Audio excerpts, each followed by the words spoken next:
Next 9 news में आपका बहुत बहुत स्वागत है। मैं हूं आपके साथ अबरारुल हक रहमानी। महाराष्ट्र की सियासत में एक बार फिर से सीमा विवाद जो गहराता चला जा रहा है, उसका एक बड़ा कारण ये है कि लगभग कई दशकों से महाराष्ट्र और कर्नाटक के बीच सीमा विवाद चल रहा है और अब इस बड़े मुद्दे को लेकर लगातार विपक्ष और सत्ता पक्ष दोनों ही कहीं ना कहीं राजनीतिक रूप से इसका सियासी फ़ायदा उठाने की कोशिश कर रहा है। ऐसे में बताऊं कि जिस तरीके से उद्धव ठाकरे ने एक बड़ा हमला बोला था एकनाथ शिंदे की सरकार पर और साथ ही ये सवाल पूछा था कि दरअसल जिस तरीके से एकनाथ शिंदे ने तमाम वादे तमाम दावे करते हुए सत्ता की तरफ आगे बढ़े थे, उससे ऐसा लग रहा था कि महाराष्ट्र अस्मिता को लेकर लगातार वो काम करेंगे। लेकिन अब जैसा कि महाराष्ट्र कर्नाटक सीमा विवाद गहराता चला जा रहा है, दरअसल इस बड़े मुद्दे को लेकर जिस तरीके से कर्नाटक के मुख्यमंत्री बोम्मई ने बयान जारी किया था और साथ ही ये भी कहा था कि महाराष्ट्र के कई ऐसे गांव हैं जो कर्नाटक में शामिल होना चाहते हैं, जिस बयान के बाद उद्धव ठाकरे गुट जो है पूरी तरीके से आक्रामक हो गया था और एकनाथ शिंदे सरकार के ख़िलाफ़ और ख़ुद एकनाथ शिंदे के ख़िलाफ़ भी लगातार बयानबाजी का दौर जारी है। आज इसी ख़ास मुद्दे पर न्यूज़ रूम में बैठे तमाम सहयोगियों से बात कर समझने की कोशिश करेंगे कि दरअसल अब आने वाले विधानसभा चुनाव और बीएमसी चुनाव को क्या मद्देनज़र रखते हुए लगातार सत्ता पक्ष और विपक्ष दोनों ही कहीं ना कहीं इस बड़े मुद्दे को अपने पक्ष में भुनाने की एक कोशिश कर रहा है और जनता इन तमाम चीज़ों को बेहतर ढंग से जानती है, क्योंकि लगभग 3-4 दशकों से ये मुद्दा लगातार महाराष्ट्र की सियासत में इसी तरीके से बना हुआ है।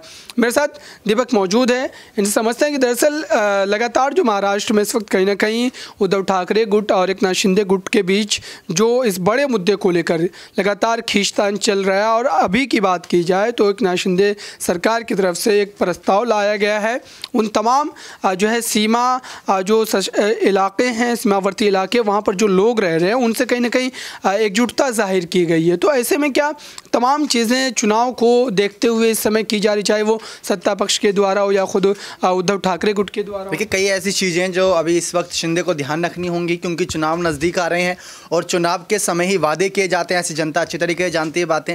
तो प्रस्ताव पास कर देने की बात अगर सामने आई है ऐसे कुछ विवाद की, तो पहले तो इनको पहले कुछ संतुलित बातें रखनी चाहिए थी, कुछ बैठकें होनी चाहिए थी, क्योंकि काफ़ी दंगे फसाद इस पूरे मामले पर देखने को मिले।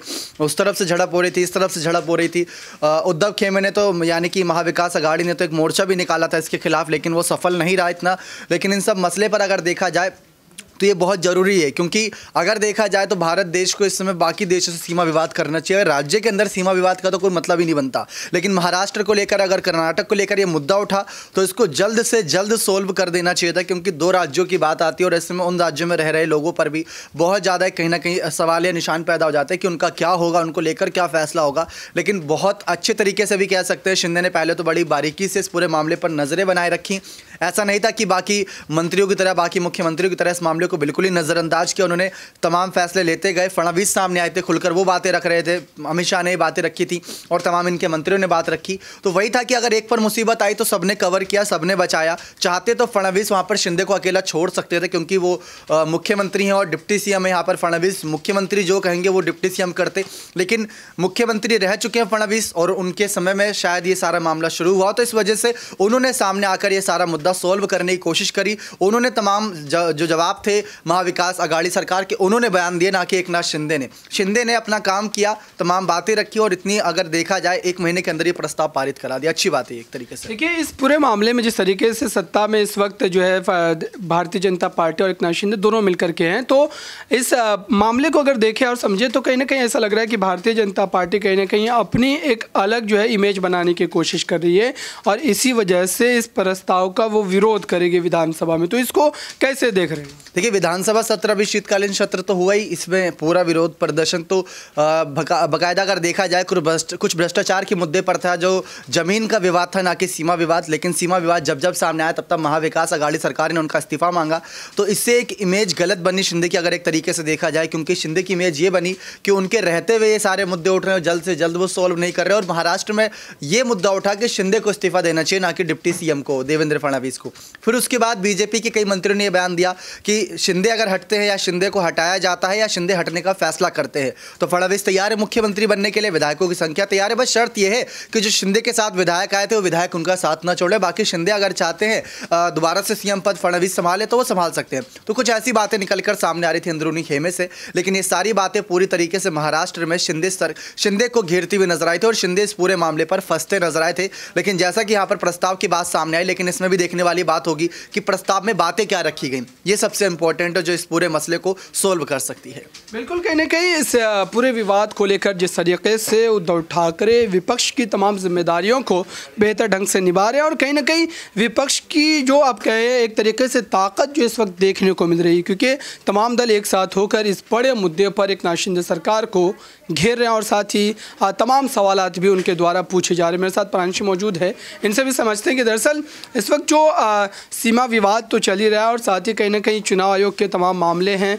जनवरी 10 तारीख को चुनाव आयोग में दूसरी सुनवाई होनी है और इस बड़ी सुनवाई पर सभी की नज़रें टिकी हुई है, क्योंकि इस सुनवाई से कहीं ना कहीं महाराष्ट्र में तमाम लोगों को ये उम्मीद है कि एकनाथ शिंदे की सरकार या तो जाएगी या फिर ये सरकार आने वाले समय के लिए और भी ज़्यादा मजबूती के साथ चलती रहेगी और इससे माना जा रहा है कि उद्धव ठाकरे को एक झटका लगेगा।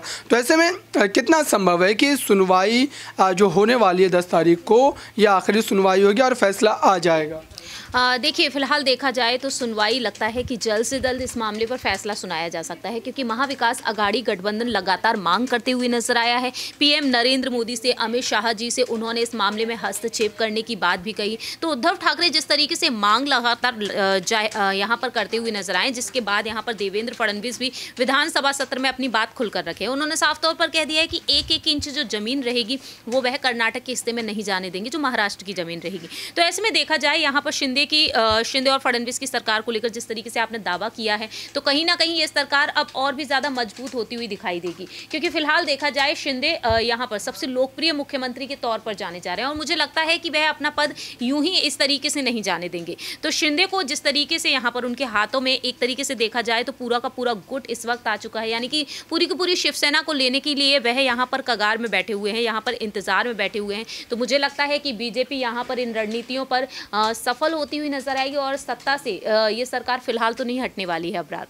बिल्कुल, कहीं ना कहीं सत्ता में इस वक्त मजबूती के साथ एकनाथ शिंदे सरकार जमी। हालांकि विपक्ष के द्वारा तमाम दावे किए गए थे, खुद शरद पवार ने कई तरीके के बयान दिए थे कि 6 महीने के भीतर सरकार गिर जाएगी, लेकिन ऐसे में अभी भी सरकार जो है काफ़ी मजबूती के साथ चल रही है। लेकिन विपक्षी एकजुटता, ख़ास तौर से बात की जाए यहाँ पर जिन मुद्दों को भुनाने की कोशिश की जा रही, चाहे वो महाराष्ट्र में आए हुए उन तमाम योजनाओं को लेकर उद्धव ठाकरे अब बहुत ही ज़्यादा आक्रामक हो रहे हैं और कहीं ना कहीं आदित्य ठाकरे ने जो बीते दिनों बयान दिए हैं। साथ ही ये भी सवाल पूछा गया कि भारतीय जनता पार्टी के दबाव में लगातार एकनाथ शिंदे जो है इस तरीके की तमाम योजनाओं को गुजरात जाने दे रहे हैं, क्योंकि कहीं ना कहीं ये तय है कि बीजेपी इस सरकार को जो है कंट्रोल कर रही है। भले ही देवेंद्र फडणवीस उप मुख्यमंत्री हों, लेकिन उसके बावजूद भी ये तय माना जा रहा है कि पर्दे के पीछे से देवेंद्र फडणवीस इस सरकार को चला रहे हैं। तो ये क्या सारे आरोप उद्धव ठाकरे के द्वारा जो लगाए जा रहे वाकई क्या सही है या फिर राजनीतिक आरोप मात्र भर माना जाए? देखिए, देखा जाए तो जाहिर सी बात है यहाँ पर राजनीतिक तौर पर ही हम इन आरोपों को देख सकते हैं, क्योंकि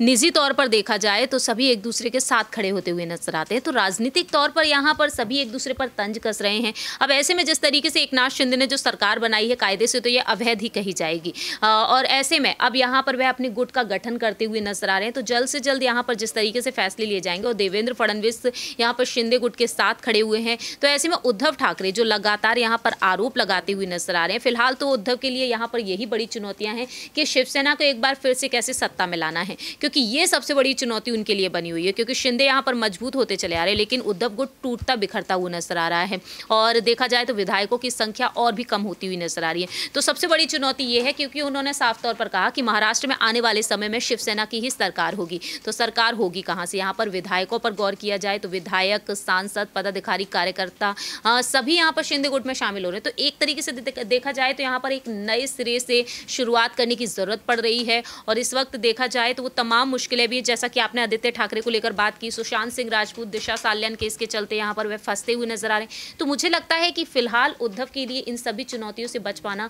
नामुमकिन है और ऐसे में उद्धव को यहाँ पर काफी सोच विचार करने की जरूरत है और सोच विचार के बाद ही यहाँ पर समस्या का हल निकाला जा सकता है, जिसके लिए कहीं ना कहीं रश्मि ठाकरे जरूर आगे आ सकती हैं। बिल्कुल, यहाँ पर महाराष्ट्र की सियासत में कई ख़ास अहम पहलू हैं जिनको सुलझाना बेहद ज़रूरी है, क्योंकि इस समय कहीं ना कहीं ना तो एक नाथ शिंदे की सरकार काफ़ी ज़्यादा सुरक्षित नज़र आ रही है और नहीं उद्धव ठाकरे की ये जो तमाम रणनीतियाँ हैं वो एक नाथ शिंदे सरकार के ख़िलाफ़ उतनी मजबूती के साथ उभर कर सामने आ रही है। इस खास रिपोर्ट में बस इतना ही।